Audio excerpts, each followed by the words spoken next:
Well, as you can see, the colour of the ground has changed. Everything's darker and wetter, and you can see the natural detritus on the soil surface that starts at the beginning of the season once the rain gets here.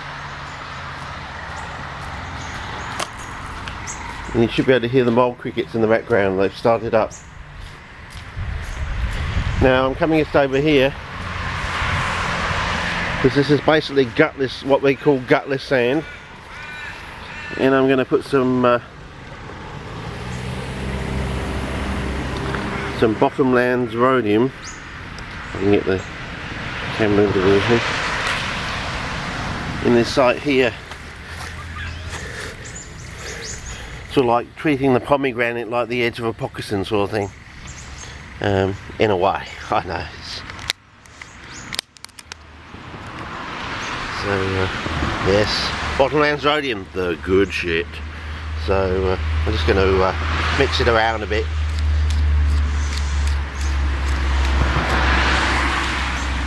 And then, yeah, break the top, as they say. And yeah, just get it going, sort of thing. And then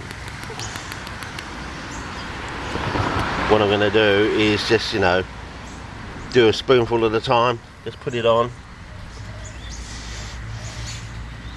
sort of thing. And when the, you know, spread it out, you know, one bit at a time, sort of thing. You know, so you have an even thickness of about 2 centimeters. You know, as I said.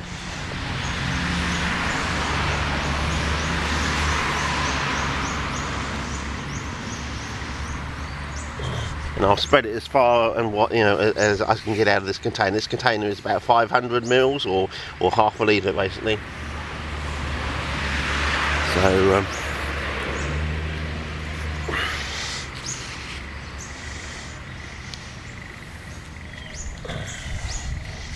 and now I'll start to move it out this and I'll just make it like an you know, a disc-like area. Because I know one of these containers can do about the surface of a 2 gallon 9 litre bucket sort of thing. You know, American 2 gallons. There are 2 types of gallons though, of course. You've got the imperial gallon and you've also got the American gallon. I'm talking about the 9 litre 2 gallon thing, which is, but those buckets actually take 10 litres when you fill them right to the top. I always like to get a bucket that has a scale mark on it, you see. So yeah, and then we start filling up the circle sort of thing.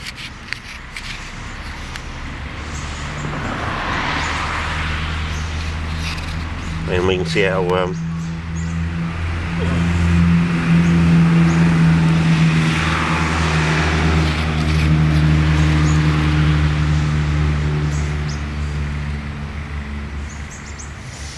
and so on. And once the next rains get here, which will probably be tonight, they'll get washed in. And first of all, this sand will first go like silver sand. And it'll percolate down, and it'll of course then start fixing nitrogen from the atmosphere, and eventually end up being the same colour as, over time, peat. Funny that, isn't it? And then it'll turn this gutless sand into gutful sand, which is what happens naturally over in Western Australia and other seaview things, but it's just taken 40 years to realise the difference, and to actually get, you know, to actually work it all out, sort of thing. And then I'll try and grow like a capensis in the soil, and mainly I'm choosing a capensis because one, it's it's ubiquitous around the world in collections.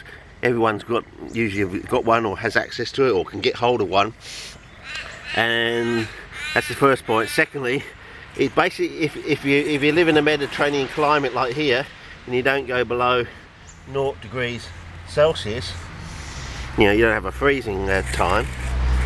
It basically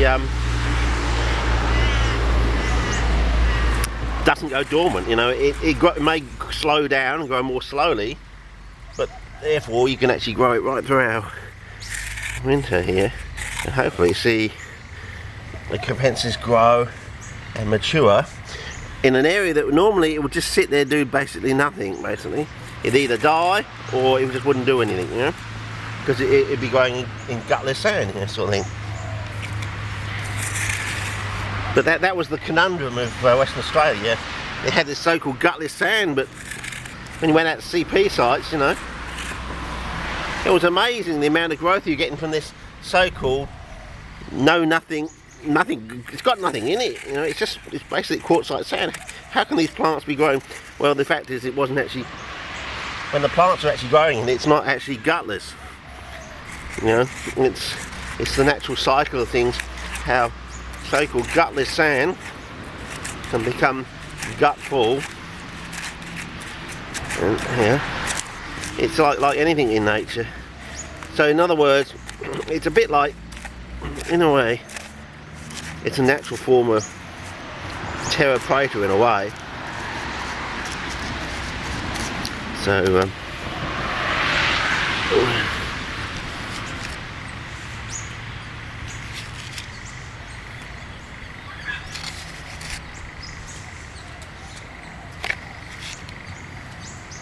and I just sort of finishing it off now, going around the outside, as the song says. Was it the something girls go around the outside?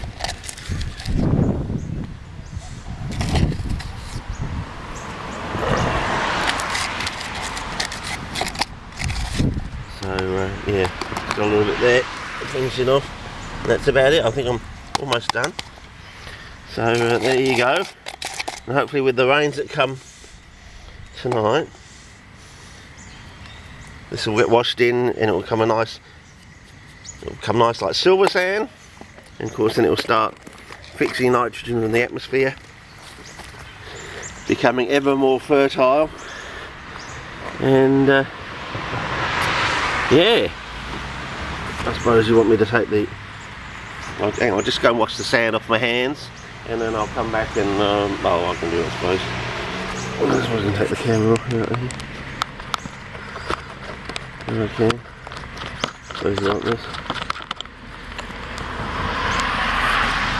And there we go.